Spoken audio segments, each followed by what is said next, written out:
This episode is brought to you by Progressive Insurance. Do you ever think about switching insurance companies to see if you could save some cash? Progressive makes it easy to see if you could save when you bundle your home and auto policies. Try it at progressive.com. Progressive Casualty Insurance Company and Affiliates. Potential savings will vary. Not available in all states. Hey guys, this is a PSA for all of my renters out there. If you rent your home, you need to check out Built because, let's be real, you guys, you should be earning your favorite airline miles and hotel points with one of your biggest monthly expenses. There's no cost to join, and just by paying rent, you unlock flexible points that can be transferred to your favorite hotels and airlines, a future rent payment, your next Lyft ride, and more. When you pay rent through Built, you unlock two powerful benefits. First, you earn one of the industry's most valuable points on rent every month. No matter where you live or who your landlord is, your rent now works for you. Second, you gain access to exclusive neighborhood benefits in your city. Built's neighborhood benefits are things like extra points on dining out, complimentary post-workout shakes, free mats or towels at your favorite fitness studios, and unique experiences that only Built members can access. And when you're ready to travel, Built points can be converted to your favorite miles and hotel points around the world, meaning your rent can literally take you places. So if you're not earning points on rent, my question is, what are you waiting for? Start paying rent through Built and take advantage of your neighborhood benefits by going to joinbuilt.com/bigmad. That's JOINBILT.com/bigmad. Make sure to use our URL so they know we sent you. Join built.com/bigmad to sign up for Built today. Disclaimer. The information shared on this podcast is intended for entertainment purposes only. It should not be considered as professional advice or a substitute for seeking professional advice. We had all met physically for the first and only time, technically, at CrimeCon 2022. Fun, festive, a lot of drama behind the scenes. However, I had laryngitis, so I basically had almost no speaking skills. The only time Jake has ever been silent.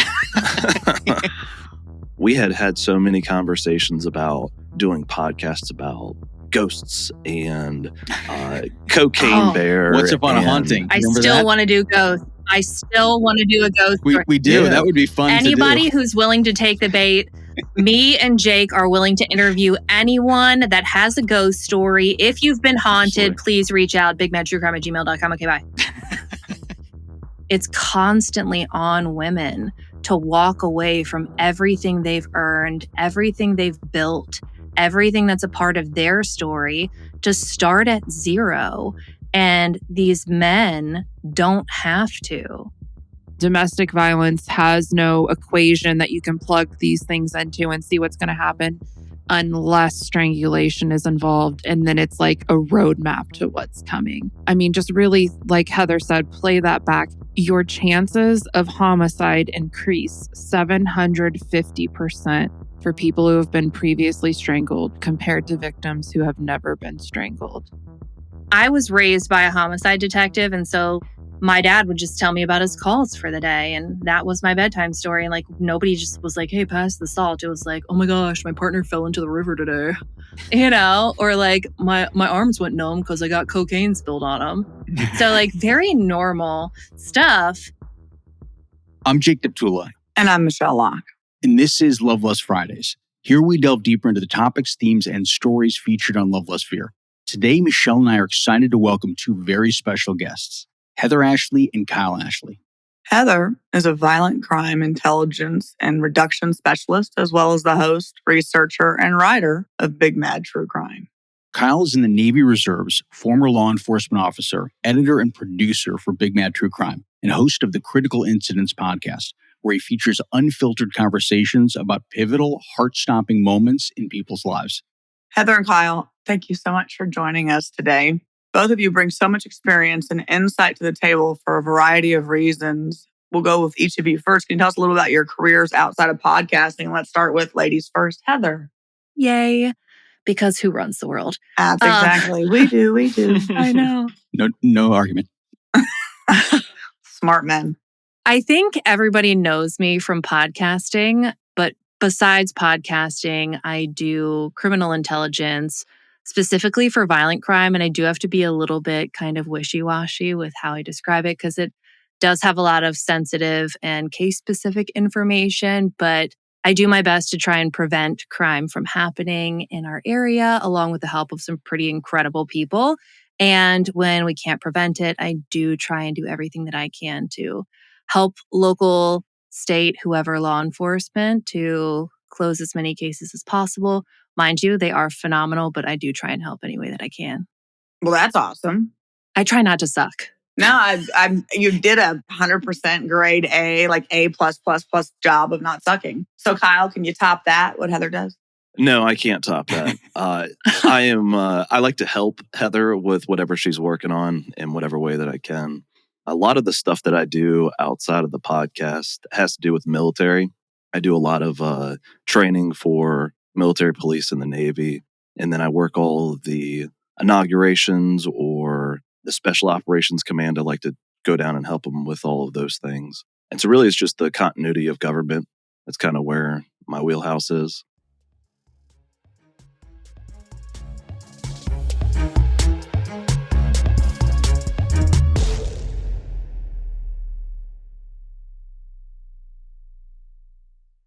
This is an ad by BetterHelp. Hey guys, when it comes to therapy, I think we've come a long way when it comes to the stigmas surrounding mental health and seeing a therapist.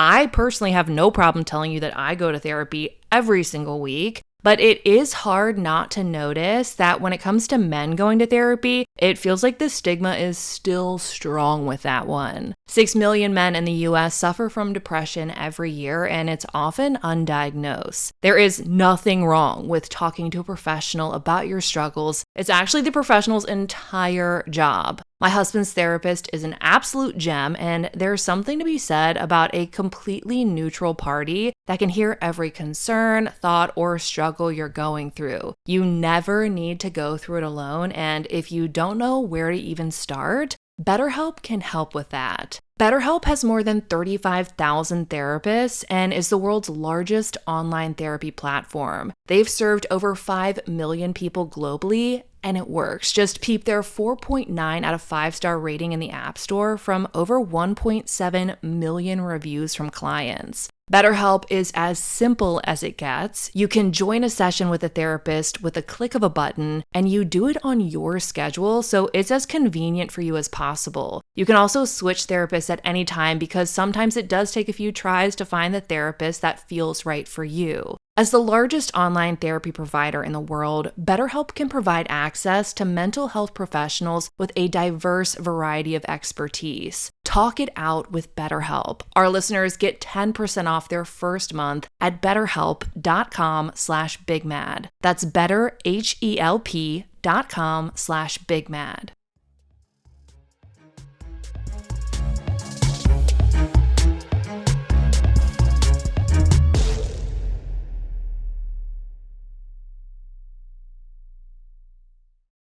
Let's talk about the Big Mad True Crime episode on Emma Compton. What was it about her case that made you want to share her story?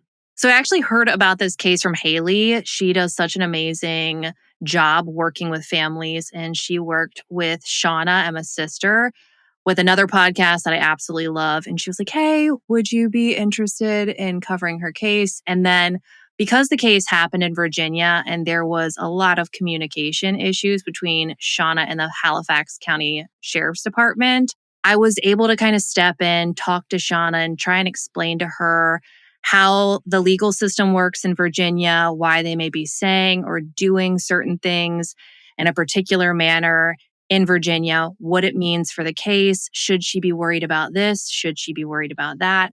And so then I became attached to the case and I wanted to cover it even more. And because it's domestic violence, I have my own history with that, obviously not with Kyle. But I have my own history. So when it comes to domestic violence cases, I'll never say no because the overreaching lessons that need to be taught to literally anyone who will listen is endless.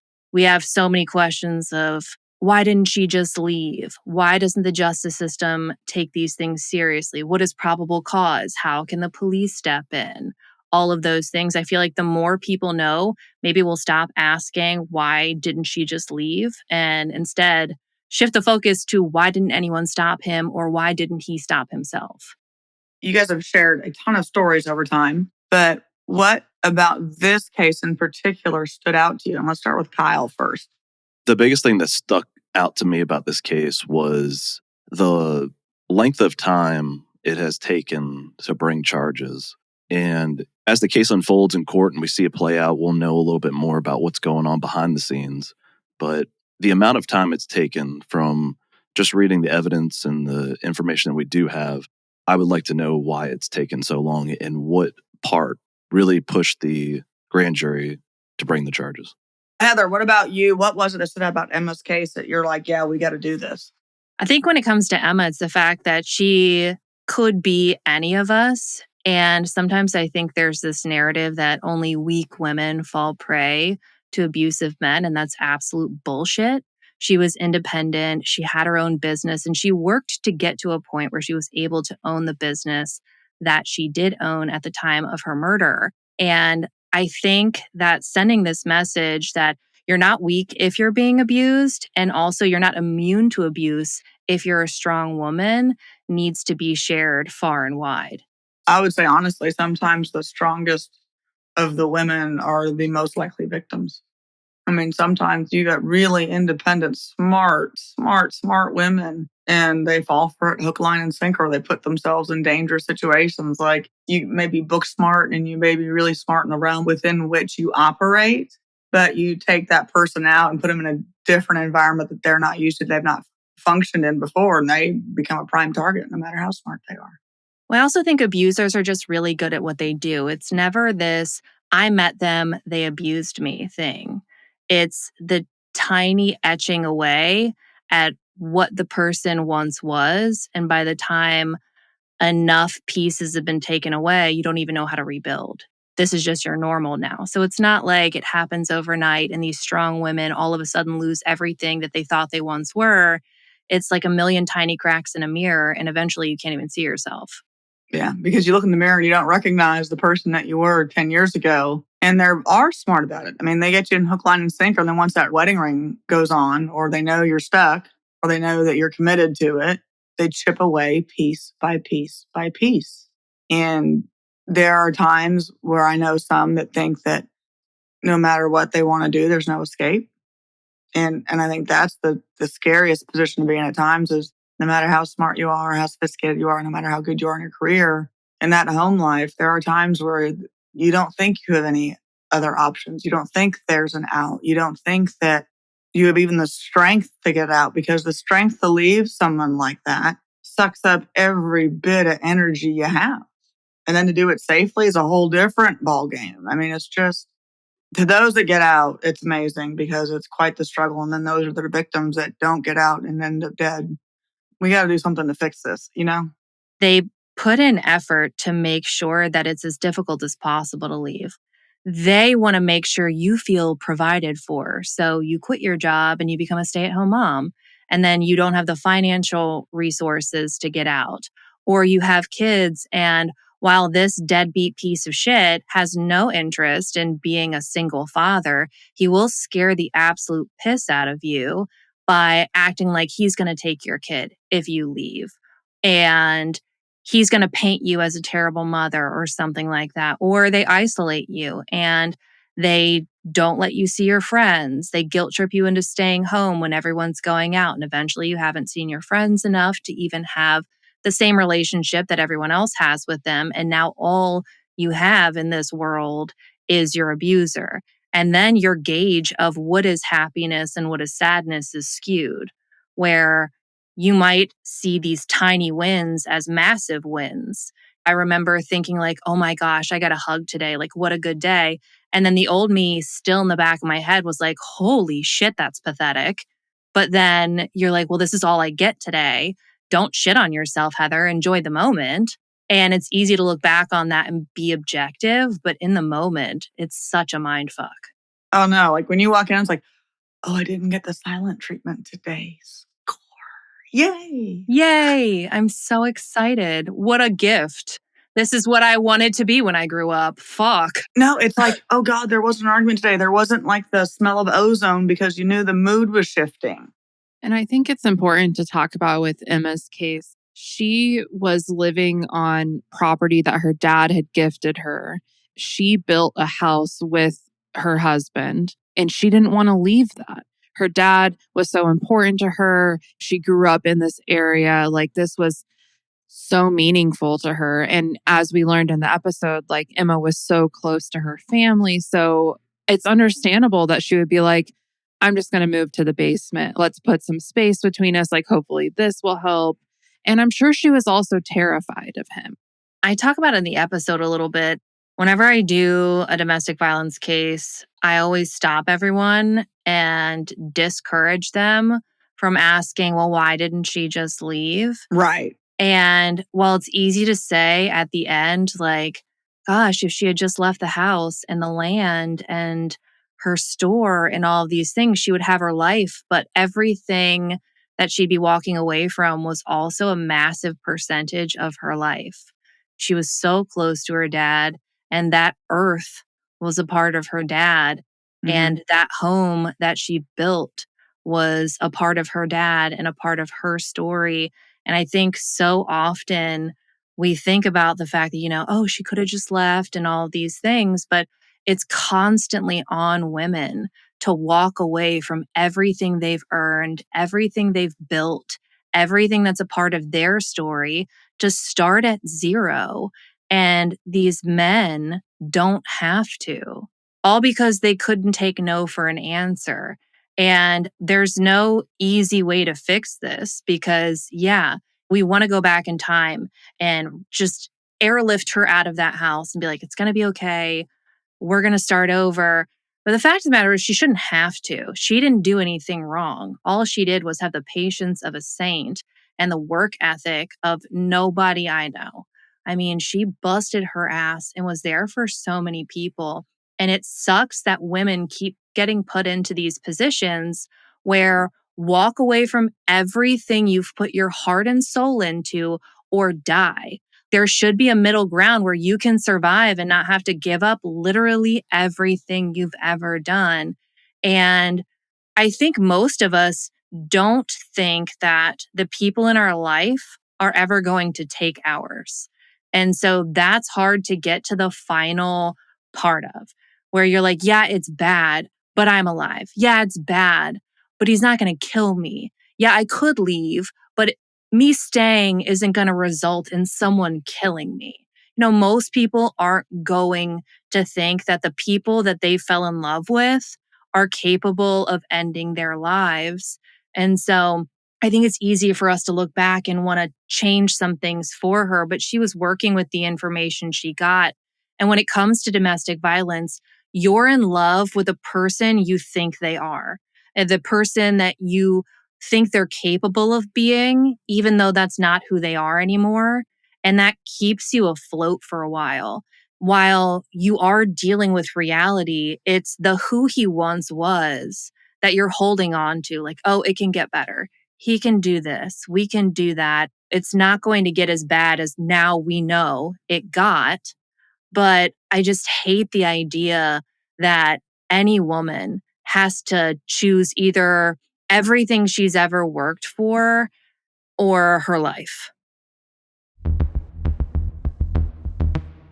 Today's episode is brought to you by Ollie. Hey guys, we're a huge pet family, a boatload of cats, and two of the best dogs you've ever met. Winston, our husky shepherd, and Goose, our Malinois, are the goodest, snuggliest boys ever. We obviously want to give them the best food we can find, and that's where Ollie comes in. Ollie is clean, fresh nutrition your bark bunch will paw for. When it comes to dogs, you do not have to be a veterinarian to know that feeding them whole foods with minimal processing is one of the best choices you can make for their health. A perfectly portioned, whole fresh food diet has been proven to extend your pup's life by 2.5 years. And I mean, sign me up for that. Made with absolutely no harmful fillers and no preservatives, Ollie is made in U.S. kitchens with ingredients that are carefully sourced from trusted growers and producers around the world. Because the time between Ollie's gentle cooking and your dog chowing down is minimal, they just don't need preservatives to extend shelf life. With 5 protein-first recipes like fresh beef with sweet potatoes, fresh turkey with blueberries, or fresh lamb with cranberries, you honestly might start wondering if your dog is eating better than you are, and quite frankly, they might be. To get started with Ollie, you just take their 30-second quiz and they create a custom meal plan based on your pup's weight, activity level, etc. They crunch the numbers and recommend the right recipes and daily portions based on hundreds of thousands of real dog results. And for first-timers, Ollie includes 2 weeks worth of meals and a guide on how to gradually switch them over to their new diet, because, you got to look out for their little tum-tums. Ollie offers 3 meal plans, so you can choose between full fresh topper, or a mixed plan. They even have treats and supplements too if you're looking for those. When I tell you that Winston and Goose went absolutely bonkers over Ollie, I cannot stress that enough. And for Winston, that's a pretty big deal. That little diva is such a picky eater, but is a sucker for blueberries. His favorite has definitely been the fresh turkey with blueberries, and I was a little bit worried about his very sensitive stomach. Ugh.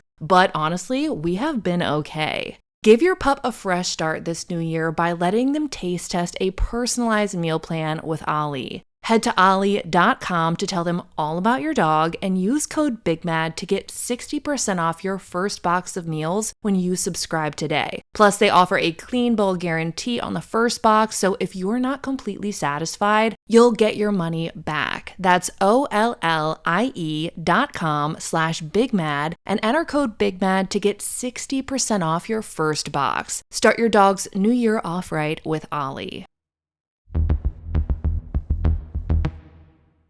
Kyle, you are law enforcement, a former member of law enforcement, I think, and you keep your fingers and toes in the law enforcement sector some, so you've got a pretty good pulse on the beat of it.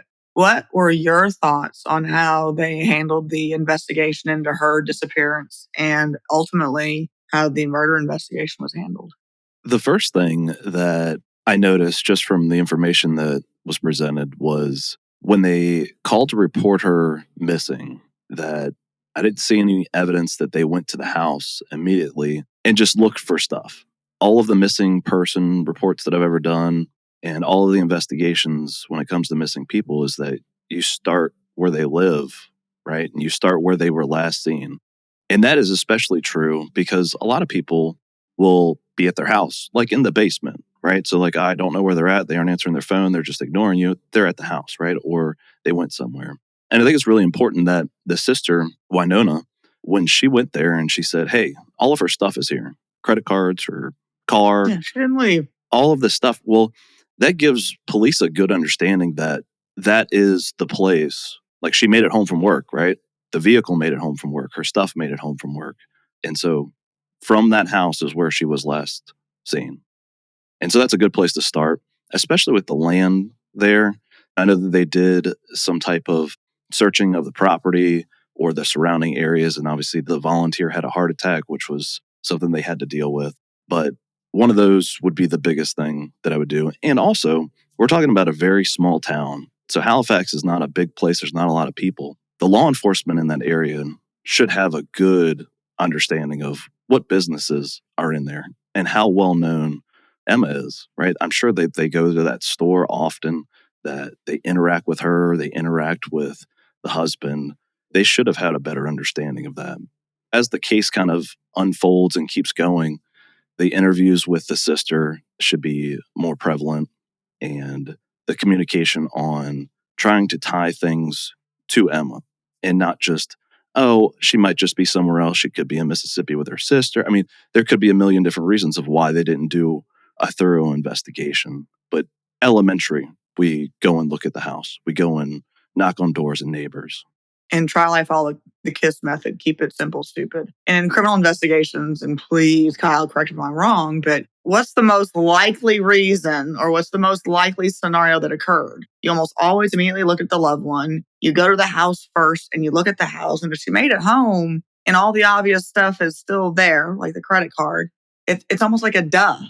Yeah. They never even notated if they made any phone calls. Did they check the hospitals? Did they call the jail? Did they, run her through NCIC to see if maybe she was arrested for something? I didn't see any evidence that they had even done the basic part of looking for her. Immediately, like Virginia State Police, and especially in Virginia, we send a missing persons. It's like a SP-183. It's the form that we fill out. We send over there with a photo, and it gets put out so that if someone encounters her, she comes through law enforcement or her ID is scanned somewhere, it'll pop up with her license plate.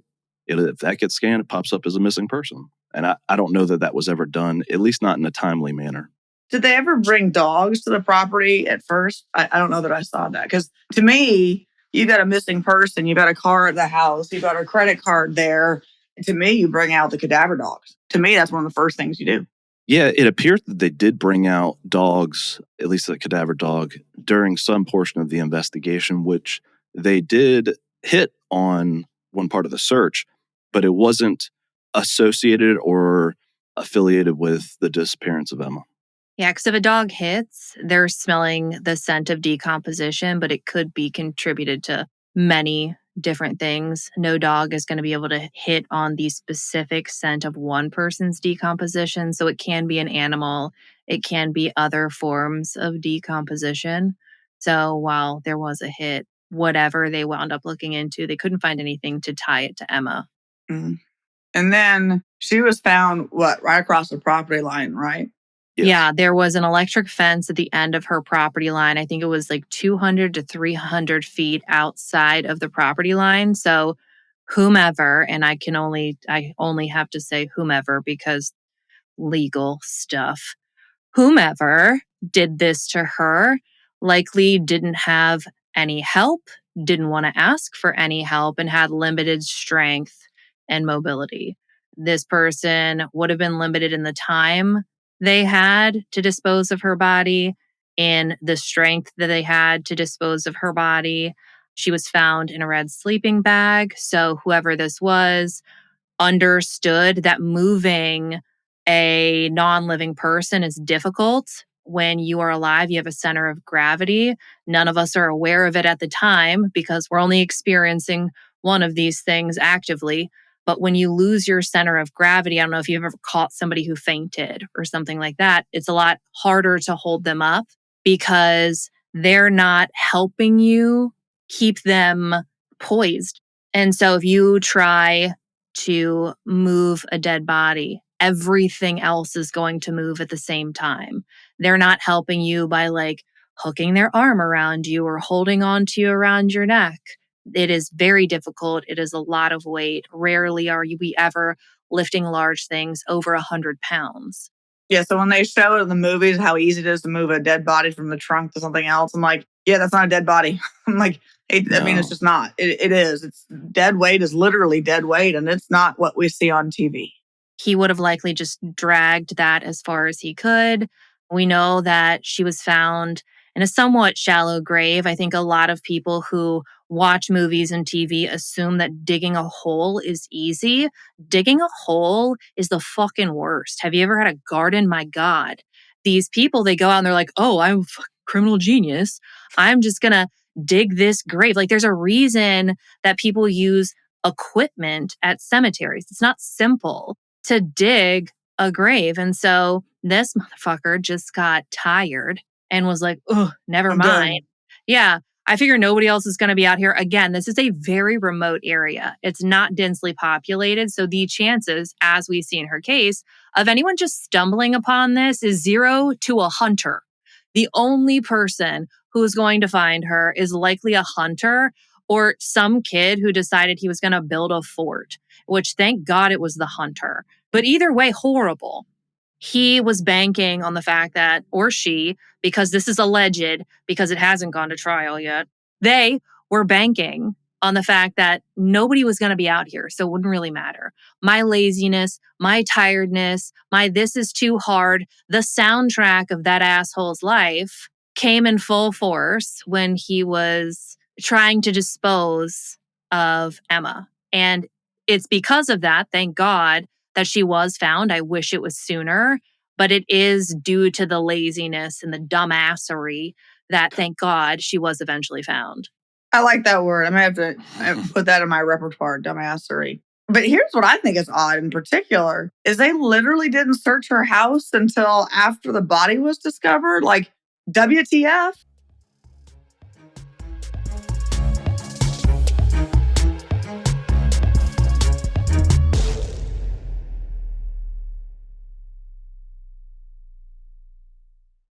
This episode is brought to you by IQ Bar, our exclusive snack sponsor. IQ Bar is the better for you plant protein-based snacks made with brain-boosting ingredients to refuel, nourish, and satisfy hunger without the sugar crash. You guys, I am a workaholic during the week, and I am laser focused from 9 a.m. to 6 p.m. every day. I absolutely love my jobs, but when something big is going on, sometimes I do forget the entire world around me, and that includes forgetting to eat. And I know that might sound ridiculous to some people, but I don't make the rules here. IQ Bar, however, has been my daily little hack to get in something delicious and good for me without having to stop everything I'm doing. IQ Bar's plant protein bars are packed with high-quality ingredients to help keep you physically and mentally fit and are totally free from gluten, dairy, soy, GMOs, and artificial sweeteners for a natural, anytime snack you can look forward to like I do. Their flavor game is on point with 9 amazing flavors, including mint chocolate chip, which is my personal favorite right now, chocolate sea salt, banana nut, which is also amazing, toasted coconut chip, lemon blueberry,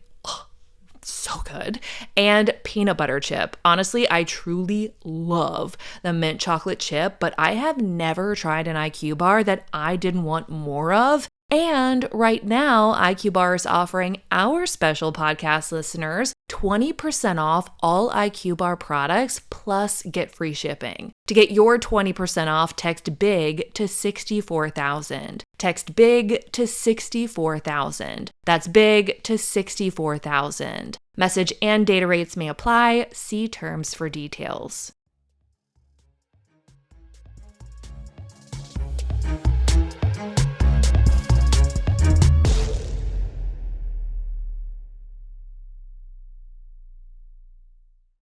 Yeah, that hits a red flag for me, at least for laziness with the law enforcement, especially when this happened. In Virginia, you have the capability of doing historical cell phone pings. I mean, honestly, you could tell if she went from her place of business back to her house or if she went anywhere outside of that and in between. And then where was the last place it was? And especially with missing people back when this happened, like it was easy enough to make a phone call to dispatch and just have them say, hey, contact the provider and do real-time pings. Get the cell phone tower pings. Right. Where was the last place she pinged? When I'm not so concerned about her ping, we know his alibi seems icky and squishy and not solid. And so we don't hear a ton about verifying or disqualifying his alibi. We know that Shauna talked to people that were like, what are you talking about? He didn't work all weekend, which in theory would have put him on the property. Where were his cell phone pings during the time that he claimed to have been at work? Were his cell phone pings where he would have worked? Or were his cell phone pings on that property? And then what is the probable cause? Like, do we have probable cause to go in the house? I think that's where I would have a question for law enforcement. And you might be able to answer this. What probable cause is needed when a person is missing, but there is a lack of evidence that there's any foul play involved?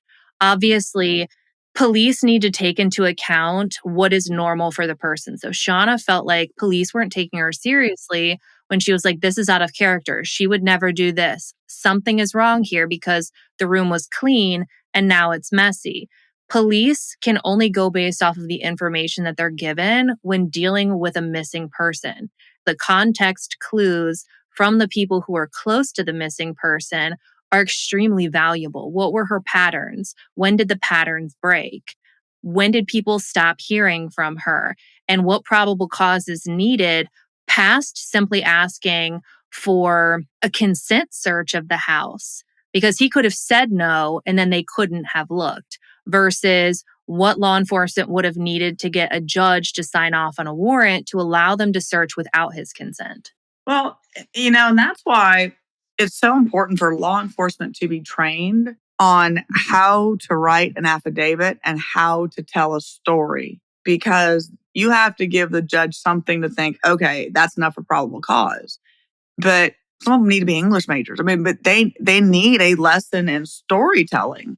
And even when I've got cases that I have to go present to a judge so I can get a kick out order or I can get an emergency temporary restraining order, I do the same thing. I have to write a story for the court to read. So the court reads this story and goes, okay, this is what's going on. They have to be able to understand it. But I do think there may be a lack in training of teaching how law enforcement needs to tell the story. Because I'm not saying lie about anything. I'm saying, but there is a way to convey a message and convey that message appropriately. But you have to accurately and convincingly tell the story of the investigation to give rise to that probable cause.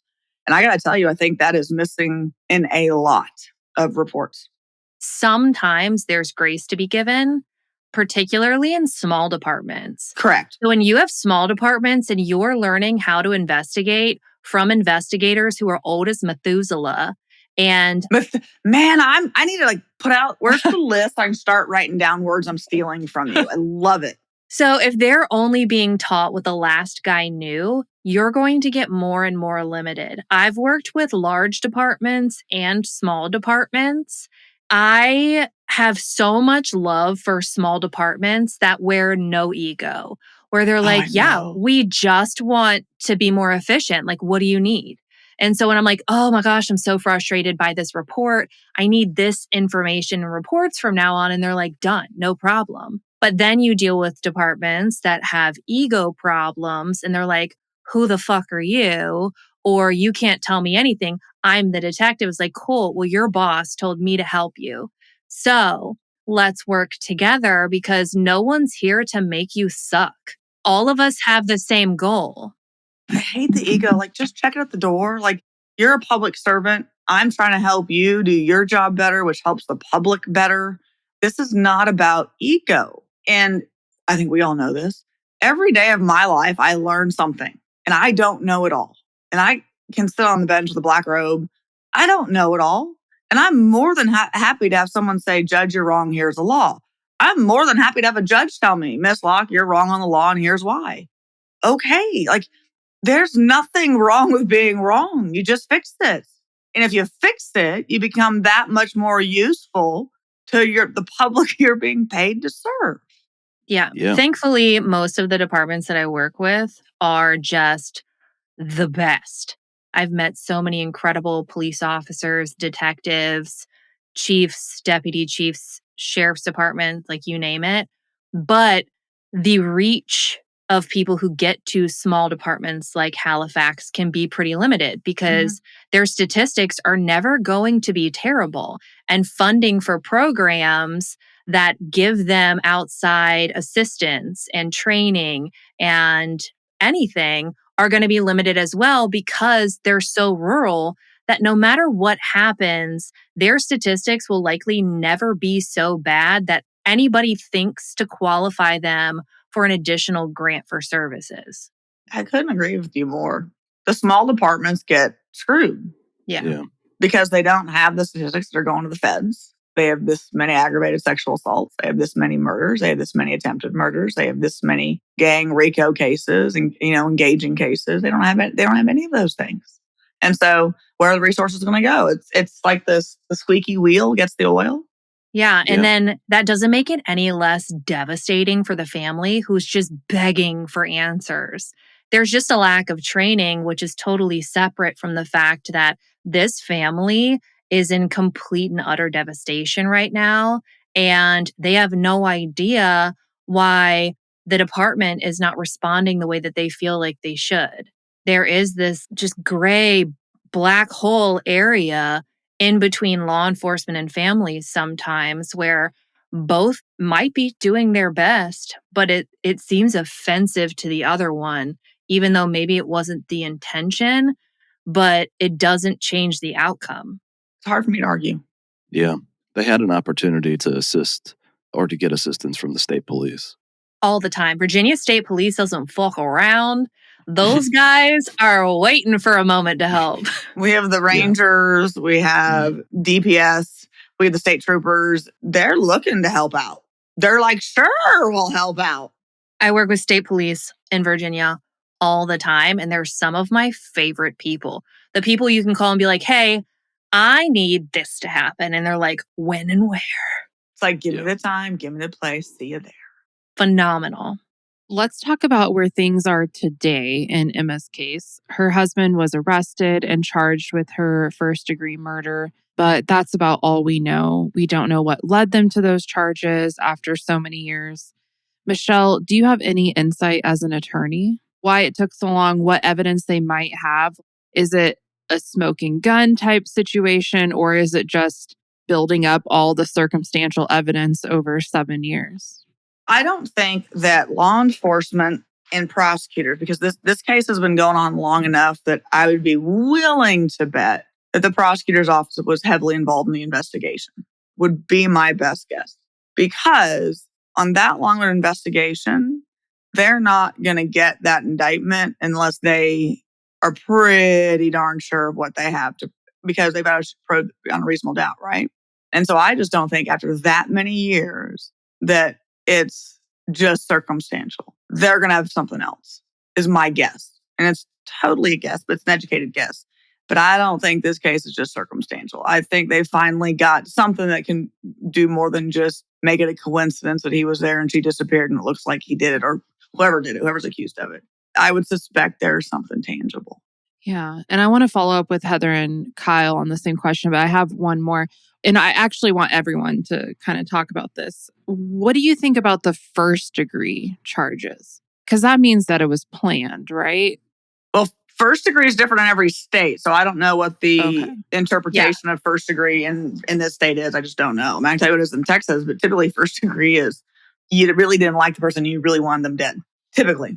So Kyle, correct me if I'm wrong, but I'm pretty sure in Virginia, first degree is either evidence of premeditation or during the commission of a felony. If it was a homicide in the commission of like felony, domestic assault, malicious wounding, something like that, they could bring the first degree charge. But I think it also might be one, either they have a shit ton of evidence now all of a sudden, or two, they wanted to leave room for the jury to convict down to second degree or some kind of other charge. Do you really think prosecutors go in overcharging, thinking, oh, we'll get the lesser included? Like, I don't know if they do that. Yes, we see that in true crime. Really? All the time. Yes. Yeah. And so it leaves room because if the jury, and you have to keep in mind, this is going to be a jury of peers in a very small town. The resources of that town are not exponential. It is based off of previous instances of juries in this county. Do they feel like they are going to be able to understand the complexities of the case? What took so long? Will they overthink or underthink the evidence? And do you want to give them options where if they can't all agree on one thing, maybe they can agree on the other? And I think that might be where cause of death comes in here, because cause of death came in pretty late. He was charged with homicide. They announced this is a homicide investigation, but they didn't list the cause of death. And her family didn't even hear it from the police department. They found out on the news. And when they asked the police department, hey, why didn't you let us know ahead of time?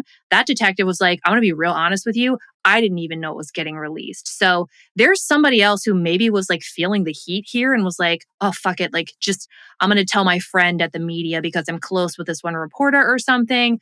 Neither here nor there. But what I think is interesting is we were dealing with skeletal remains when Emma's body was found. And that to me sounds like a lack of small tissue. And we know that they stated her cause of death was like violence to the neck, something along those lines.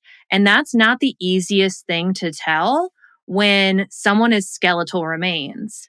I was going to say, if they can show like that it was a throat injury, so strangulation, crushing of the windpipe, well, it's just still strangulation. But anyways, if they can tell that from the skeleton, It would be very difficult. There is a bone in your neck that can be broken, but most of the time, it's actually not when someone Right. is strangled to death. And so that makes me wonder if after time, he finally told someone what he did, whether they had someone wear a wire, do a controlled call or something. If they have evidence that was finally presented where he may have, not realizing he was doing it, admitted to something. And that was the final nail in the judicial coffin. And I mean, at this point, I believe we know did he plead not guilty, Haley? He hasn't pleaded anything yet. He hasn't pled at all yet. Okay, but he is out on bond. I would be curious to know if it's possible that they have some kind of wire control call, something that alludes to some kind of cause of death, because it can be really difficult to determine a neck injury cause of death unless there are broken bones. And oftentimes, I don't know, quite frankly, if I've ever seen a case, and I've gone through over 300 at this point, of someone who was strangled and had a neck fracture. And it was skeletal remains. Yes, I'm saying if they can prove something from the skeletal remains with regards to strangulation or something, that means it was pretty blunt force trauma of some sort if there's going to be any evidence on that bone structure left. Based off of what we know, it sounds to me like there was evidence of predation because some of her remains were found in the sleeping bag while others were strewn kind of across the ground. So it sounds to me like animals had gotten to her remains, as horrible as that is. You then have to differentiate between predation and decomposition along with perimortem injuries like the breaking of a bone before somebody died. So I am curious as to whether or not they might have additional verbal information from someone in this case that made them confident enough to finally bring charges and make them confident enough to make them first degree. I think that that's probably what has taken so long. It could have been a change in the prosecution. All of our Commonwealth attorneys here are elected. So you could have had a new Commonwealth attorney come in and be like, all right, we're going to do this. Or it could have been the collection of evidence based on of DNA evidence from a sleeping bag, the testimony. There could have been a wiretap put into place. It could have been just the collection of things over 7 years and hopefully closer to the actual charge. He had to have either admitted to it or they had to have had some kind of evidence to prove that this was at least planned, if not planned in the moment, right? If there was an opportunity for him to stop in the moment and he didn't, and he continued, then we're talking about first degree. But also, if there's a confession of some kind, or if there was, like what Heather was saying, a wiretap, or he divulged information that is the murder. So I think that's probably what took so long. Was he arrested for something before and ever in custody for a period of time for anything else? No, but his son was in prison, and you have to wonder, were there any jail calls? Well, I'm thinking jail calls, jail snitch, like someone put in the jail cell to get, that's just what went through my head is what do we have on jail calls or some snitch? Hey guys, I told myself that this year I'm going to keep my hydration in check. It is so important to pretty much everything we do, hydration that is. And in keeping this promise to myself, I've learned a couple of things. One, I don't love plain water, and two, electrolytes are your friends. I've tried so many different products to flavor my water and make it work for me, and I'm pretty sure that I found the best tasting and best for you hydration mixes, and since gatekeeping is for losers, it is Cure. Cure is my 2025 hydration hack. Cure Hydration is the cleanest way to hydrate. It's made with clean ingredients, zero added sugar, zero artificial sweeteners, and is only 25 calories per serving. It's also doctor approved, which we love, and safe for the entire family. I'm talking kids and adults from ages 1 and up. Cure is an oral hydration solution, or ORS, that follows the formula developed by the WHO, which was proven to hydrate as effectively as an IV drip, and Cure is the only brand that is FSA eligible. That in and of itself is amazing, but it was the flavors that hooked me. With most hydration sticks that I have tried, I feel like the flavor is just way too much, just overwhelming, and also kind of slimy or something. But I don't get any of that with Cure. It's not too sweet and not too salty. It is just right. Some of their most popular flavors are blood orange, tropical punch, lemonade, strawberry kiwi, and berry pomegranate. But my favorite, hands down, is the watermelon. 10 out of 10 recommend. It's made it so much easier for me to reach my daily hydration goals. Cure is so easy to use. You can keep the little pack in your purse or in your desk or even in your gym bag to help you keep your hydration on point all day long, no matter what you have going on. Hydration is really, really ridiculously important. 75% of Americans are dehydrated and don't drink enough water or electrolytes. And did you know that dehydration is the most common reason for fatigue, headaches, brain fog, and dry skin? Hydration goes beyond just drinking water. It's about replenishing the electrolytes we lose through sweat, sleep, alcohol, and daily activities. Water alone isn't enough to do the job. That's why you need to try Cure, the electrolyte drink mix that tastes as amazing as it makes you feel. For Big Mad True Crime listeners, Cure is offering 20% off your first order. Stay hydrated and feel your best by visiting curehydration.com/bigmad and using promo code BIGMAD at checkout. That's curehydration.com/bigmad and use code BIGMAD for 20% off your first order. Shauna had said that she hopes that by sharing Emma's story, and obviously we're all here amplifying it, everything, Haley, you've done with Moms and Mysteries, Heather, what you're doing with Big Mad True Crime, Kyle and Michele, what we're doing here on this conversation. She hopes that this can save a life, or at least give someone a reason to not go back, to leave and never look back. That's a very powerful quote. What would you all say to someone who's trying to leave an abusive situation? I think it's not simple. Allowing people the opportunity to hear the stories of people who didn't get out is what you can say. Because there were times, I remember I got choked and I texted a friend and my friend was like, well, why are you still there? And I remember getting mad at my friend for the audacity to wonder why I was still in a situation that was dangerous for me. But I acknowledged in my own head at the time that while I knew it was bad, I wasn't ready to leave. And I can't make sense of it. Like, it doesn't make sense to somebody who hasn't been through it. And maybe to people who have been through it, it doesn't make sense either. It's just not that simple. You have been mind fucked over and over and over again. You question your own sanity. You question your own reality, especially when someone else who you have chosen to trust is telling you that reality is different. Well, and chosen to love. It's not even just trust. You chose to give this person your heart.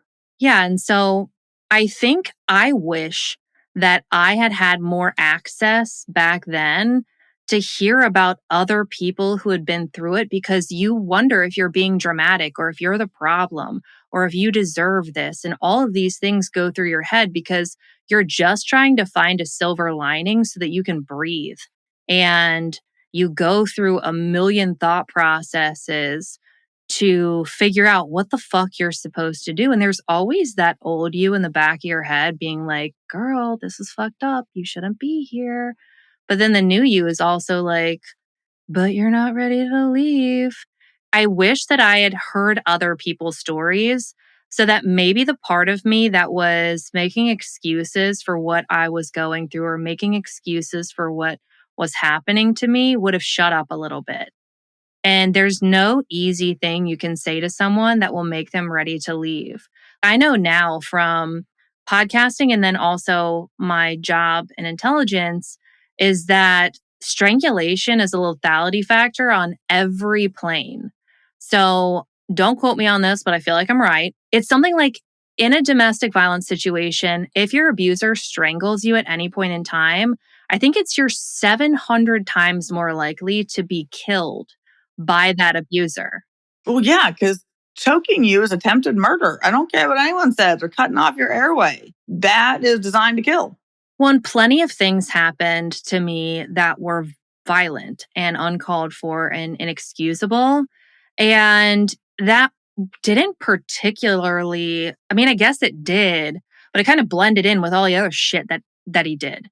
Knowing what I know now, I would have looked at it differently, but also on the other aspect. So I deal mostly with gun violence, but I have found that people who have been charged with strangulation are more likely to, and we're talking about, are also involved in gun related criminal activity. They're more likely to not only shoot or be shot in the future, but the most likely to be the one who gets killed in the shooting. And so it's just really interesting to look at the statistics and what that might mean about the psychology behind a person willing to strangle another person. And if I had to give my own theory, obviously I'm not a psychologist or a psychiatrist, but I wonder if it is the person's inability to not get up close and personal when dealing with their own emotions of rage and anger. So some people have the ability to not wrap their hands around someone or to at least put distance between themselves. Most people, when we're talking about gun violence, they pick up a gun and they shoot from a distance. But somebody who participates in gun violence but is also willing to strangle people, there is a disconnect there where they're not able to remove themselves from the immediate action of a violent event and then puts them more at risk for being killed. Whether it's domestic violence and strangulation upping the lethality risk in a relationship, or you're just talking about gun violence and people who have prior strangulation charges, once strangulation enters the chat, death really does become an option for everyone.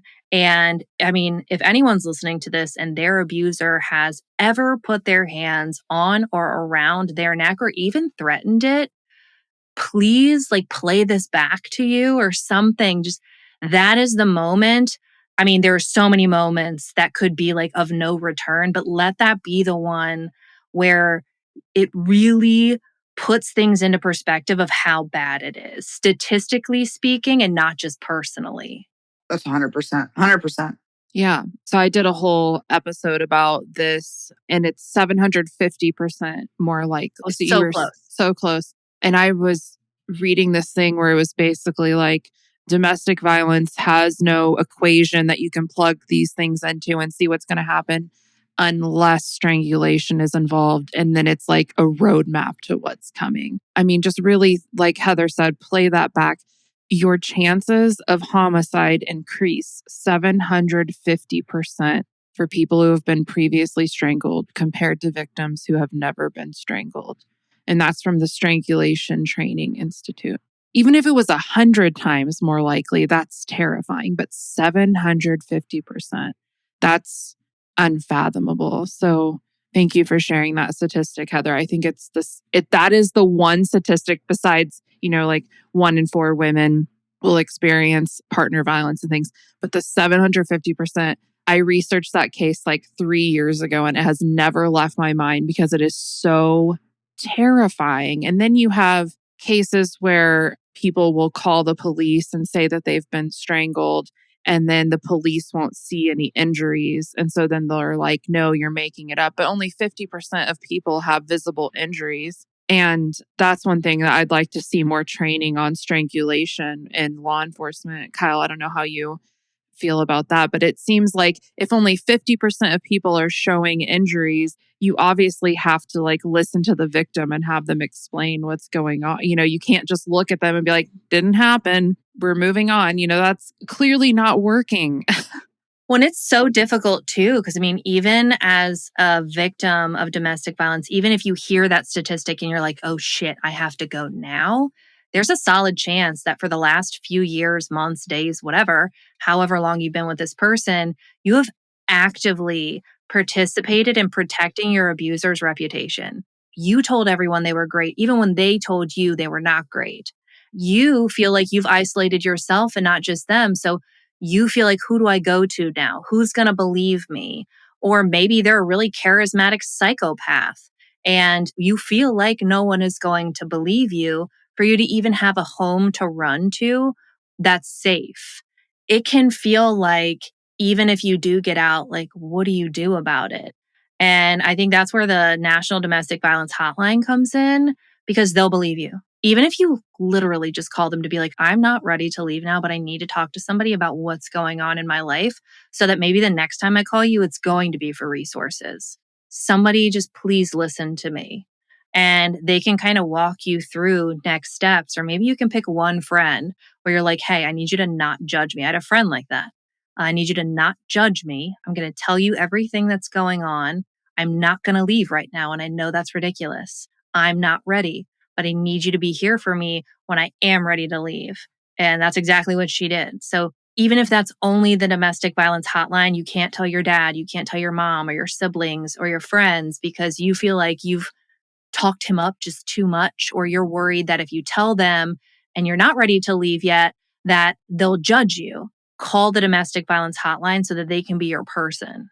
These are all incredible words of wisdom. And honestly, I can't thank you, Heather, Kyle, Haley, and Michele enough for basically amplifying these stories and doing Emma what she deserves in order to help other people and to help amplify this case. And we look forward to seeing a resolution from this. Hopefully soon at this point. That would be great for the family, especially Shauna. So now we're going to go into the next segment, which is the last segment, which is actually introducing all of us. This has been a long time coming. I got to say that.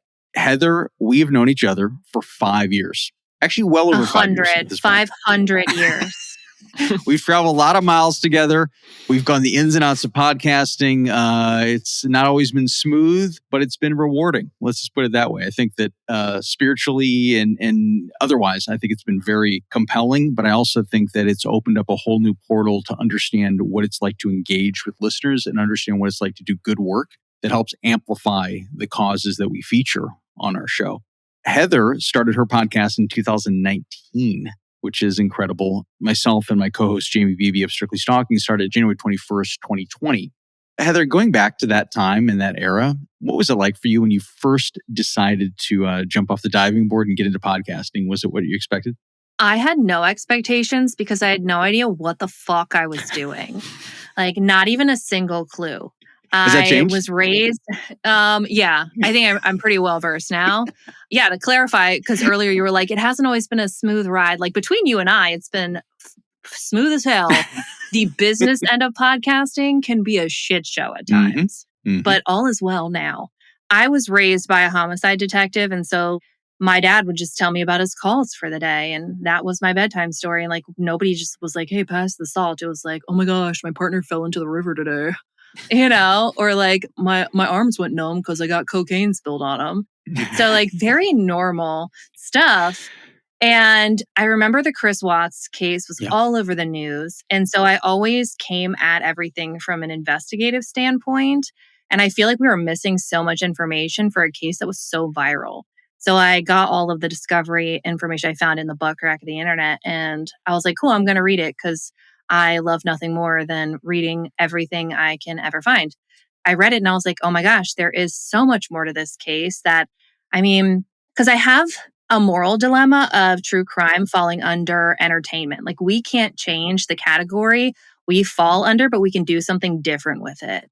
And so I always want to educate or advocate. And so if people were going to make this horrible thing a viral moment, I wanted them to do it with all of the information and learn something from it that they could maybe use later in another case or in a case near them where we know what evidence is, what probable cause is, what led to these different parts of the investigation to keep it going forward and bring resolution to it. So I was like, oh, you know, where the hell do I do that? And podcasting was apparently a thing. And I was like, let me order this 2-pack of mics off Amazon for $25. And I'll write all this. The notes I took first were on paper and pen, rookie mistake. So I had to reread it, 1,960 pages, and then put it into a computer so I could go chronologically. And then I was like, at least this information is here for anybody who wants it.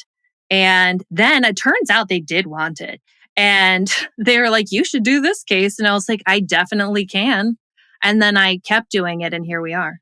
I got to say is that for anyone who hasn't listened to the multi-part Chris Watts case, that really broke new ground, I feel, in true crime podcasting. It was something that I had never heard such a deep dive into one subject, one story. I grew up absorbing, obviously, Dateline 2020, many of the things that we all now know as sort of the mainstream of true crime entertainment, right? Or true crime coverage, or whatever you want to say. Skimming the top. Yeah. Exactly, 100%. But what you did there was a nuance to what you did, but also you were able to use your voice in a way that advocated for the victims that I had never actually heard before from that standpoint. So I was so moved by that. And I remember at the time, I think we had connected very early on because, again, we didn't start till January 2020, but we sort of found this like-minded path and pattern. I think we may have done a couple promo swaps and things like that. So we kind of, bonded on the advocacy level and just you being a really awesome, cool person. And then along comes Kyle. Kyle, who has been literally your creative and technology right-hand significant other for so long. For a lot of people don't know that he was the sort of the DNA and the origin of polishing. Not that you need polishing, Heather, in terms of your voice or any editing. No, I do. We love a supportive king. When I was like, I'm going to do a podcast, he was like, cool, I'll go on YouTube and learn how to edit them. Like, that's nuts. Like, the funniest review I ever got was from like beginning episodes where they're like, this woman sounds like she's annoyed just to be telling us this story. And so I went back and I listened. I was like, no lie found. Because you find your voice as you go along. But Kyle has this way of making your raw audio sound like something you would want to listen to. And if you listen from the beginning to where he is now, it's night and day. And my snack of a husband has talent.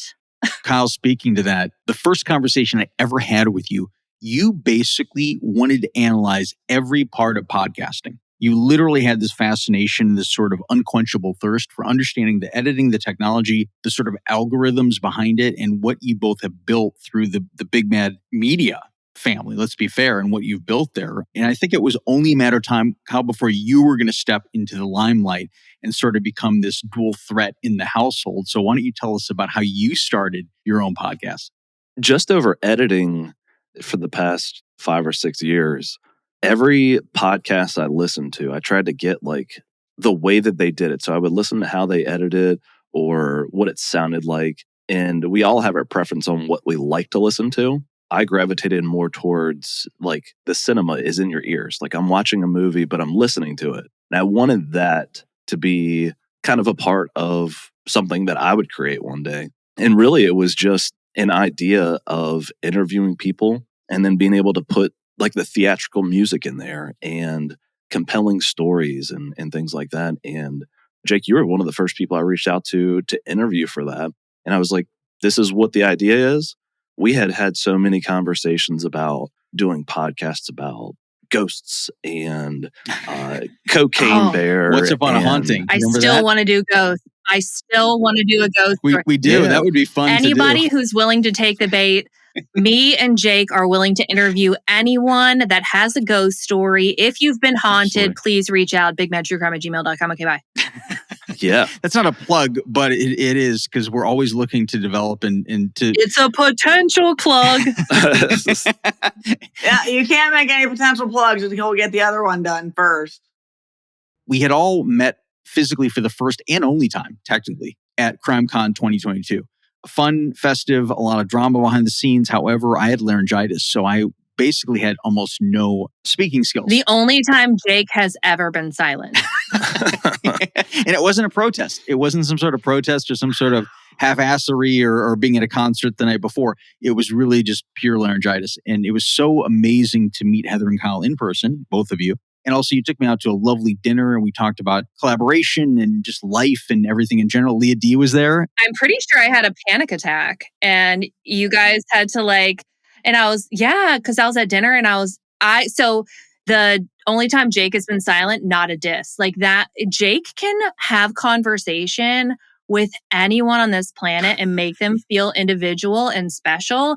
I have a social battery where like I shut down at a certain point and your girl has the anxiety. So CrimeCon, I love it so much, but there hits a point where like my body hates itself. And so like I felt it coming on. And like thankfully I was around a group of safe people to be around where I can have a panic attack and no one's going to look at me funny, judge me. Like I'm breathing into a napkin, just like it'll pass. I'm fine. And it was honestly the most comfortable place to have a fucking panic attack because it's people who are just chill and get it. Well, do you remember that dinner? We were sitting outside. It was lovely, right? We were sitting outside, daylight, basically watching the tourists go back and forth. And it was so fun. I think we had pasta, right? It was really, really good, Italian restaurant.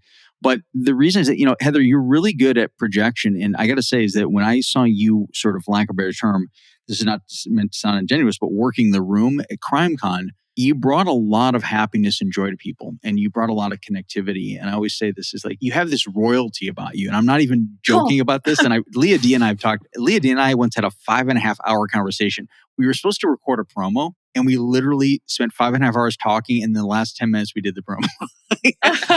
And we had done a whole deep dive into you, Heather, into you, Kyle, and everything else like that. And just from a team standpoint, what you both mean to each other and what you both brought to each other. But it's very rare that people can work together and not be competitive, but be supportive in a way to both balance and elevate each other. That is a very rare thing because it's not like you're both not now in the same sector. Let's be fair in this context. You know what I'm saying? But I also think this too. I think the rewarding nature of what the audience initially looked for in you, Heather, they're also looking for in Kyle as well. I think in terms of to be an advocate, to be somebody out there who's a professional in the field and also bring that back to podcasting and really want to speak to survivors, speak to victims' families and amplify these stories. So I think it's all kind of the same sector. And even playing back to Haley, you've been in this field for 9 years now. I mean, you were the part of the school they tore down to build the old school. You know what I'm saying? Like you are that OG. OG. That's a joke from the Larry Sanders Show, by the way. I don't want to take credit for that, but it's... God, I hadn't thought about the Larry Sanders Show in forever. No one got it. No. It's almost borderline like a dad joke, but I wanted to preface it that it wasn't a dad joke, but it was actually written probably by Judd Apatow or somebody at that time, Bob Odenkirk, who knows. But the reason being... Oh gosh, it's getting worse. I'm just digging. Haley, why don't you share the connective DNA between all of us? Because obviously you're eventually going to get to Michele and myself. But let's talk about meeting Heather and Kyle and what you brought to the table and also your career as an advocate, podcast producer, writer, researcher, and the queen of all things, as Heather coined you. Yeah, I met Heather and Kyle at the Vegas CrimeCon. Heather actually had a table right next to the table that I was sitting at. And I just remember Heather had the cutest stickers. And I was like, oh my God, these are so cool. And then afterwards, she asked me to like talk to her because she wanted to hire someone to help. Yeah, so we've been working together for almost 3 years now. And it's been great. I love working for Heather. I get to write in a way that I don't get to write for other people. And Heather still adds in her own stuff. Like she doesn't just read my script verbatim, but it has happened. I know. But most of the time you're adding in your own little quips and stuff. But I do sometimes get to write them in. And my favorite one is Straight to Jail. I love that one. Anytime anyone does something she doesn't like. But yeah, I get to write in a way that I don't get to write for other people, which is really nice. And I was telling Jake this yesterday when we had a call. I was like, I love that Heather doesn't have any type of intro. Your intro is literally small talk sucks. Let's dive in. And I love it because I am such a like straightforward, factual person that is really difficult for me to write a compelling intro or something like that. And so I love it. Heather gets straight to talking about who the people are in the story are, like very victim focused and again, educating people. And anytime, like she was saying earlier, domestic violence comes up, she pauses and shares her own experiences and reminds people that they're not alone. So it's great. And I think we work really well together. I've been with Heather for quite a long time. And then my 9-year anniversary is next month. Nice. Congratulations. So I cannot believe it. It's nice, but yeah, so now I'm more focused on working with families, which Heather lets me do, which is really nice.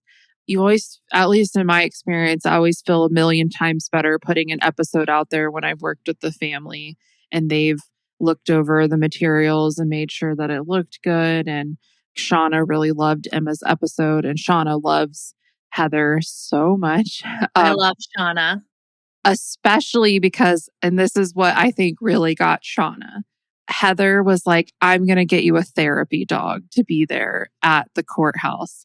And Shauna was like, I need that therapy dog. Like, oh my God, this is going to be amazing. This is going to be such a great thing for me to have. And so that just like has really stuck for her. And yeah, it's been really nice. And that's my passion now, is working with families. And I also like connecting people with other people, right? So like Heather knows more about the Virginia court system than I ever could. So being able to put Shauna in touch with Heather was really great. And now we have this episode. And now thousands of people through Big Mad True Crime and now Loveless Fridays are going to learn about Emma and how special she was. And Shauna does such a good job talking about Emma that you can't help but just love her when you hear about her. And so I'm really glad that people get to know about who she was and how much she's missed. And I'm just glad that Heather gives me that opportunity to get to talk about those things. Because not every podcaster wants you to get into those things. Some podcasts are just like straight facts. And not that these stories aren't facts, but just like facts about the murder or the missing person case, and less about who the victim was or what the family's experiences have been.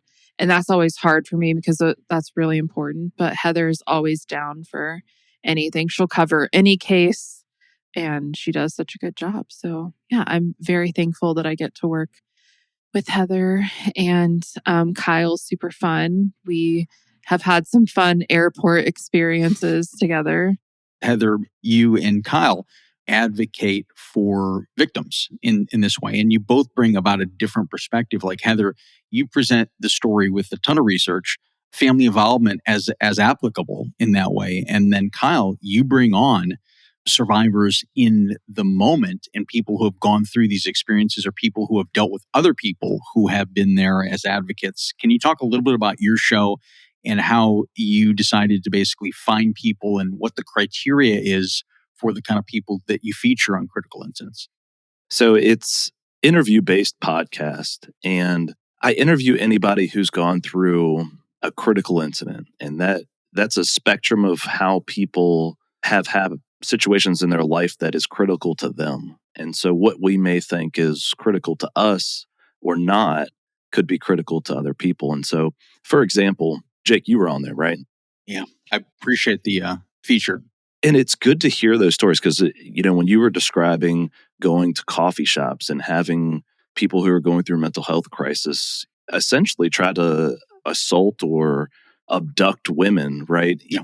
As they're going through this mental health crisis, it's good to hear, right, as the listener, and to hear these situations. And if they ever find themselves in that situation, they'll have an idea of at least where to start. Like, oh, okay, so if I diffuse the situation, let's try that, right? So let's try verbal judo. And then it gets all the way up to the point where I just interviewed Julia Cowley, right? So the FBI criminal profiler for the Golden State Killer.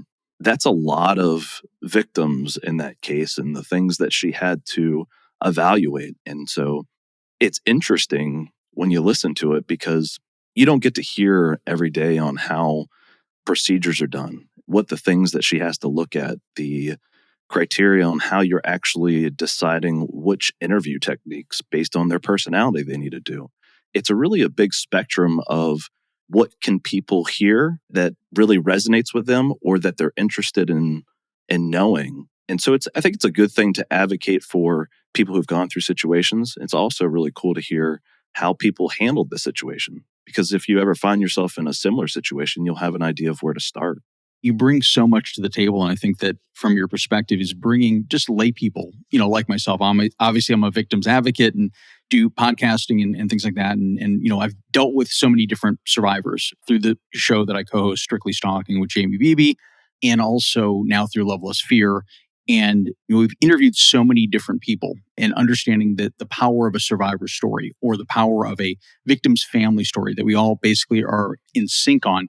And that brings me to meeting Michele. Michele was actually a guest on Strictly Stalking, and we connected, we bonded on that level. And, she brings just a gravity. She's covered over 5,000 cases within the court. She's been in the courts for over 23 years as a former domestic violence court judge, family law attorney, and bringing that to the table. And when we connected, it was something that there was a credibility and professional nature of Michele, but also, as you're going to learn if you listen to any other Loveless Fridays episodes, there's a whole other side to Michele. She brings a candid, behind the chambers sort of situation where you get to know a little bit more about a former judge and a family law attorney that you'd never expect whatsoever. So this leads me to giving Michele the mic, which she's now no stranger to. I don't know what to say on the mic other than, Kyle, your background, what you do is amazing. I love it.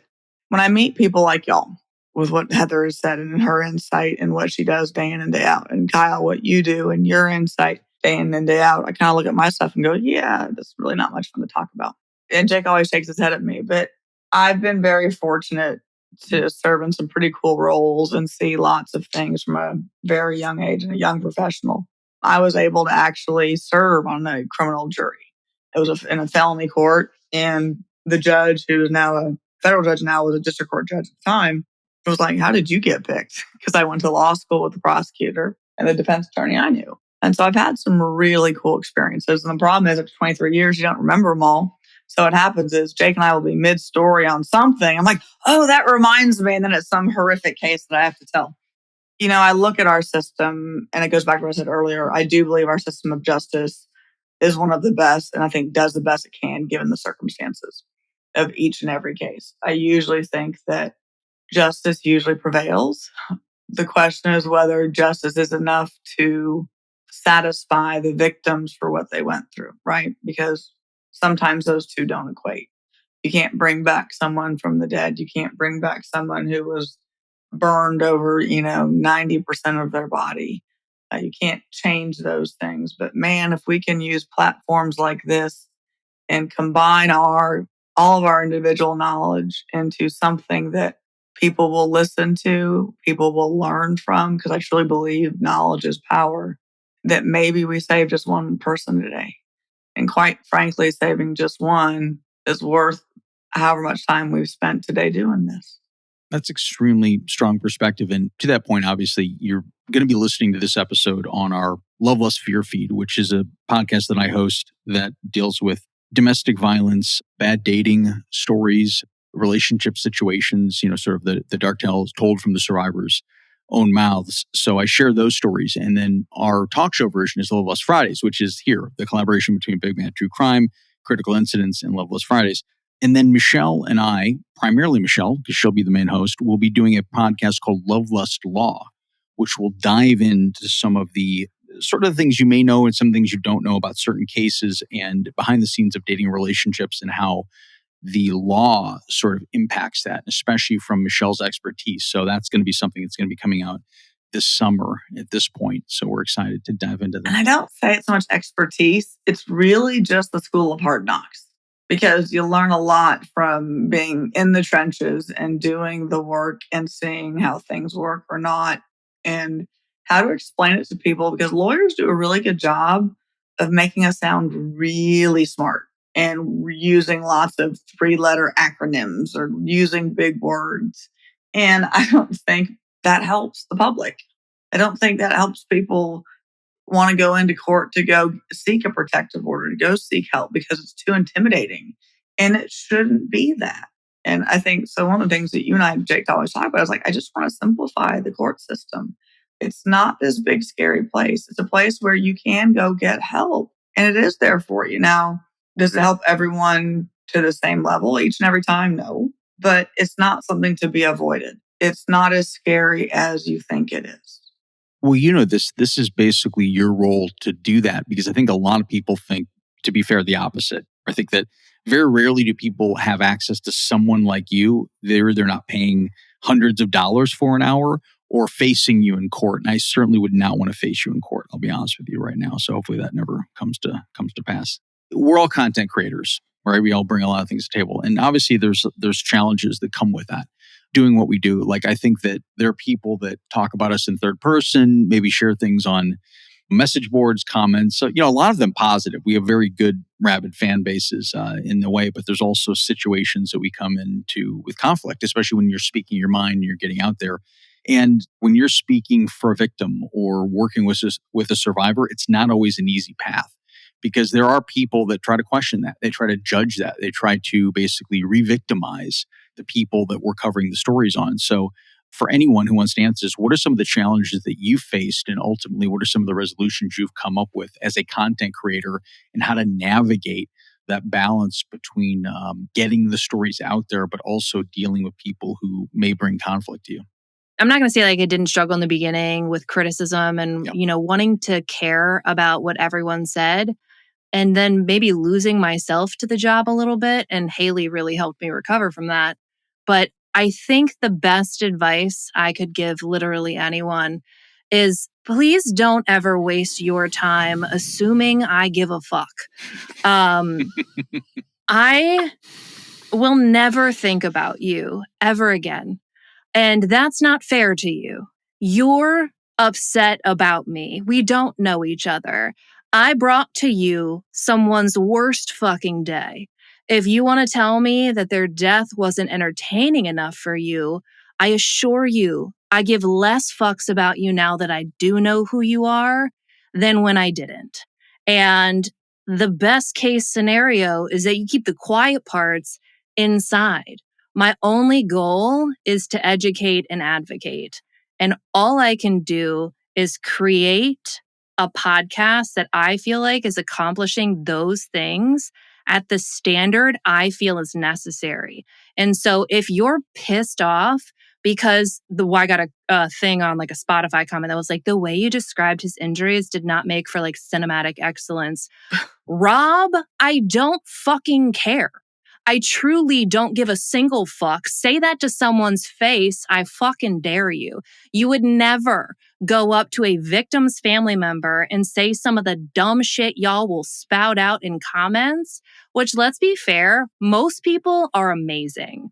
Most people who listen to true crime have the hearts of giant angels. Agreed. But every now and then there's a twat in the mix and they feel like everyone gives a shit about the vitriol and diarrhea that goes on in between their ears. And let me be the one to erase the mystery of whether or not anyone fucking cares. Because I'm not the one. Maybe someone else will give a shit and you should waste their time, possibly. Don't waste it on mine. I don't give a fuck. Shut up. So, end of my TED Talk. Thank you for coming.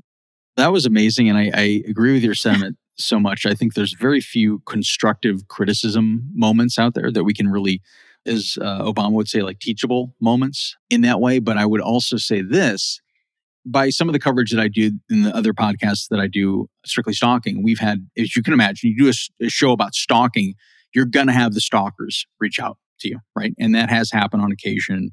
We've had some encounters and things like that. And we have advocates for the stalkers to try to convince us that the person who we featured is the stalker. And feels like something a stalker would say. 100%. But a lot of times these people don't come out of the shadows. And you'll find this is that notice that most of the time when people do these comments, they leave them, let's say even on Instagram, and they're either their accounts are private or they have no followers and they're following like... No followers is always the one I see. No followers and no posts.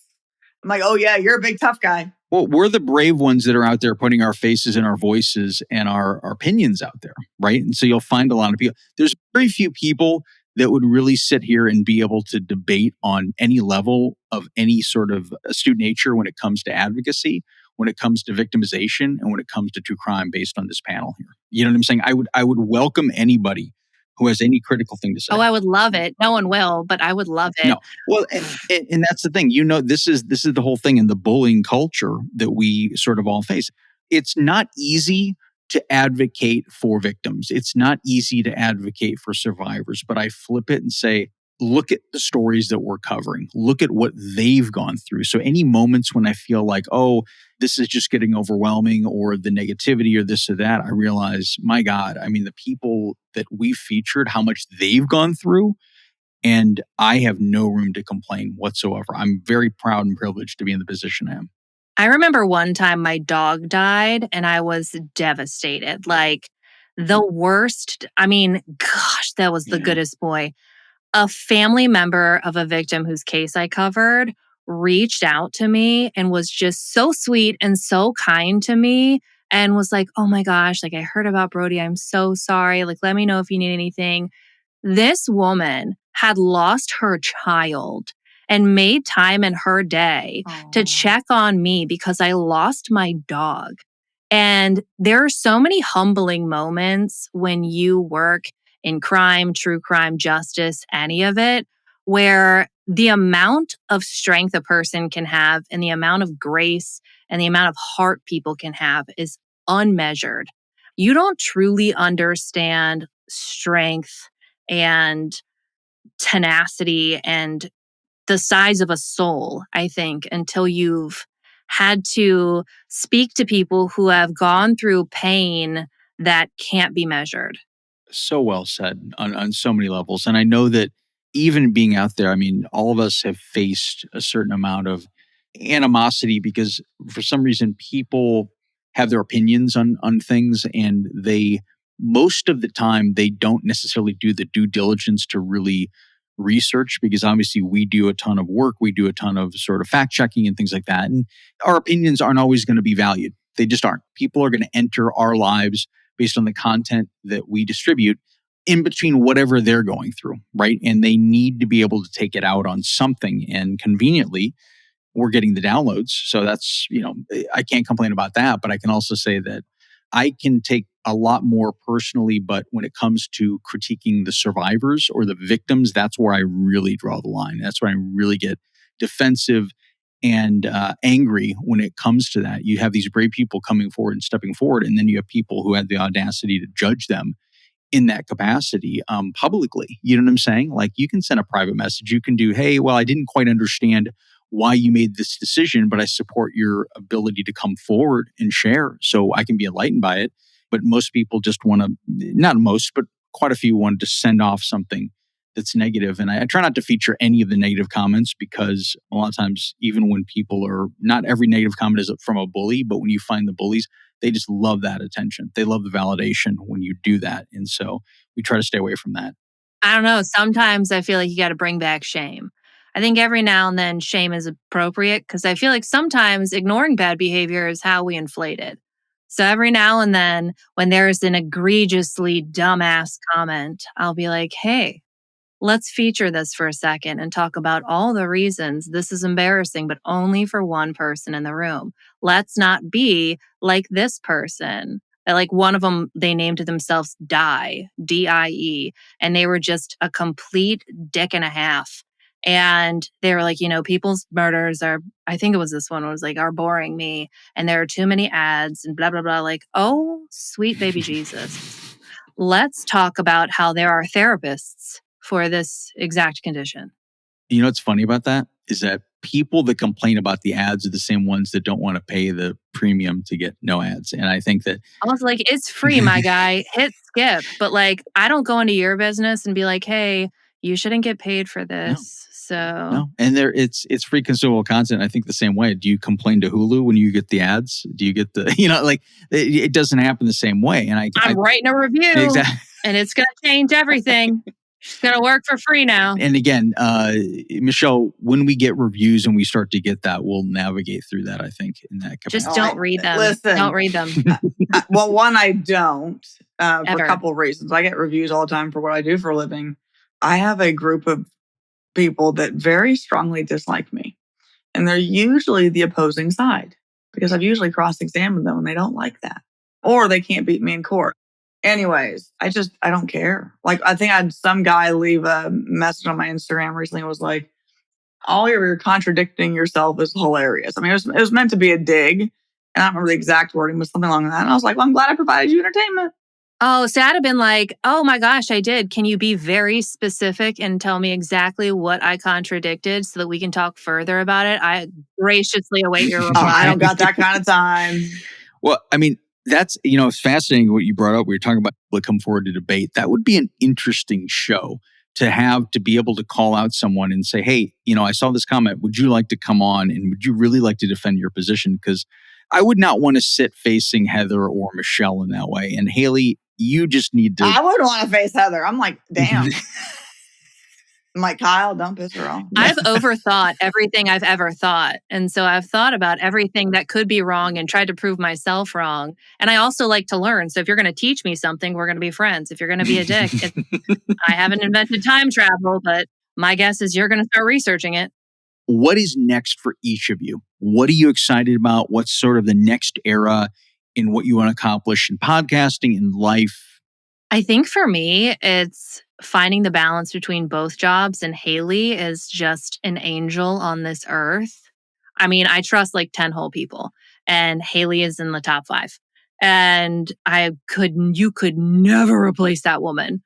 She brings me like self in my life, because before I felt like I was drowning. And she's also just a good human. But I think like just having a balance, and also I want Kyle to have his moment. Like his podcast is so cool. I want it to get the traction that it so badly deserves. I feel like his podcast is honest, like might be cooler than mine. And I'm intrigued by his podcast. Every time he's like, oh, I'm interviewing this person, I'm like, shut the fuck up. And I'm like, okay, well, she's my best friend now. I'm going to call her. And so, yeah, I want to see like where Kyle's podcast goes, because it's really cool. Yeah, I really enjoy where the podcast is heading. If I enjoy it, if I can bring joy to other people when they listen to it, I want to see it grow into a full-fledged interviewing podcast in person with video one day. That's kind of the goal for that one. But really, my goal right now and moving forward, and how it's always been, is to be present with Heather and our kids, and to really absorb what life has to offer. Whether it's podcasting, I think that we will do great things in building our media company and hopefully bring in more podcasts, more creative ideas. But really, there has to be a different perspective that I hope that I can bring to the world when it comes to like relationships. Like me and Heather, our relationship with each other has had its ups and downs, but it is so important to me that Grayson, my son, if he sees how someone is supposed to treat their wife and how a wife is supposed to treat their husband and what that looks like, that means more to me than any business that we could ever have.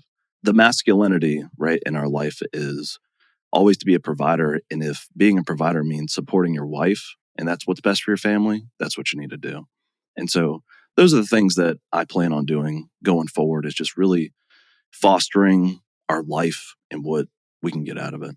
Well said. We've had so many conversations about like shitty men recently and toxic masculinity.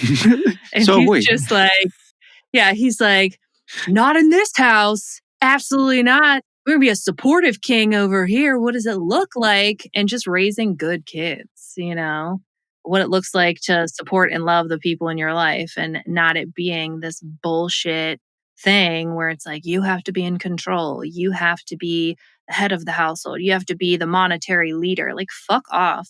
You have to be happy. You have to have a balance. The people have to lead into the thing that works best for their family. We have these big jobs, but then we have to make sure that we're something outside of it and not just these people who work. And then what our life looks like outside of it. Are we leaning into the area of our unit that brings out the best of us? And what does that look like? And making sure that our kids grow up. And sometimes it's harder than others to just really instill that like everybody has equal worth and everybody's deserving of respect, regardless of literally any other factor. And also expecting the same from other people and not taking it when people treat you like you're less than, or something like that because you're a girl, and making sure that our son never treats anybody less than because they're a girl and things like that. We went into like relationships and like women empowerment and toxic masculinity real fast, but here we are. We talk about balance a lot, actually, off kilter from the Lovelust team here. And Michele, you have struggled consistently with that balance. You've raised 5 children at this point. Yep. So why don't you talk a little bit about that? And then I'm going to get to you, Haley Gray, after, as I know everybody's got their conflict with this stuff. As it relates to doing this new venture that I'm doing, right? Because my life has been in the courtroom advocating, and I have a hard time using the word advocate just because of my additional role on the side that I don't take positions on things for the most part, but helping and assisting my clients, listening to all the facts. And God, balancing is a challenge. In the last 12 months, I did the math this week, as a matter of fact. In the last 12 months, I got divorced. I had both my knees replaced. I had another cervical fusion. I had my broken nose fixed. That was in 12 months. And I'm still standing here. And not looking half bad for the age I just turned and considering all the things I've gone through. And so I will tell you, this part of my life has become the part that I'm finding such a ton of enjoyment and fulfillment out of. I help my clients each and every day in court, but in this forum, my knowledge can be spread to such a wider audience. And while I'm not the end all be all for everything or everyone, I don't have the answer for everything. I've learned a lot by putting my own head on the chopping block. I've learned a lot by just diving head in first and not just dipping my toe in. And if I can help inspire and keep doing this to tell people that to keep going, that there is light at the end of the tunnel, that you will wake up another day, and just to keep moving forward. Like, you will find happiness, you will find joy. And sometimes we find joy and laughter in dark places, and that's okay. If I can help people learn to have grace for themselves and not be so hard, and part of that comes from I've had to learn to give myself grace. I just think this is such a neat way in which to share and spread information to people that I don't think would have access to it otherwise. Very well said.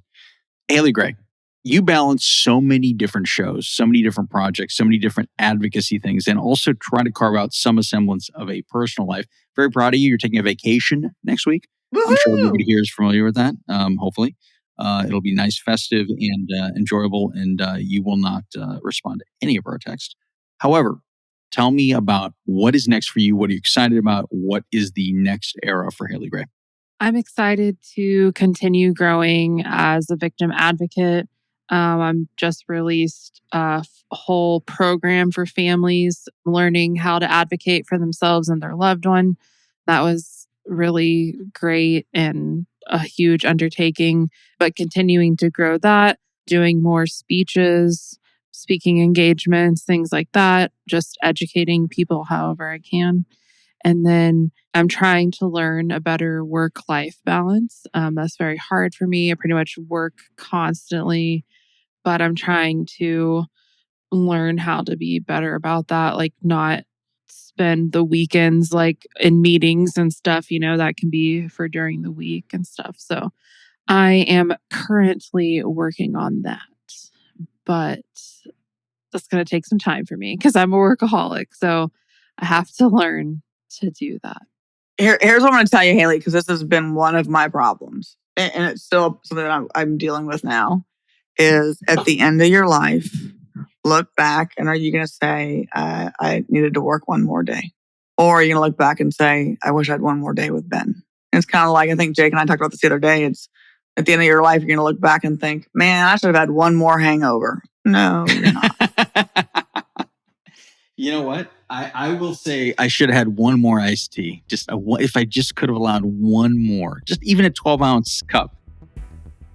Thank you for joining Heather, Kyle, Michele, Haley, and I on Loveless Fridays. If you have a dating or relationship story to share or want to participate in a discussion here on Loveless Fridays, DM me on Instagram at lovelustfridays or email me at lovelustfridays@gmail.com. Thanks for listening, sharing, and supporting. Links to guest social media and some content mentioned are in our show notes. If you know someone who's being abused by a partner, there is help available. 24 hours a day, 7 days a week, 365 days a year. The National Domestic Violence Hotline provides essential tools and support to help survivors of domestic violence so they can live their lives free of abuse. Call 1-800-799-SAFE. That's 1-800-799-7233 or text START to 88788.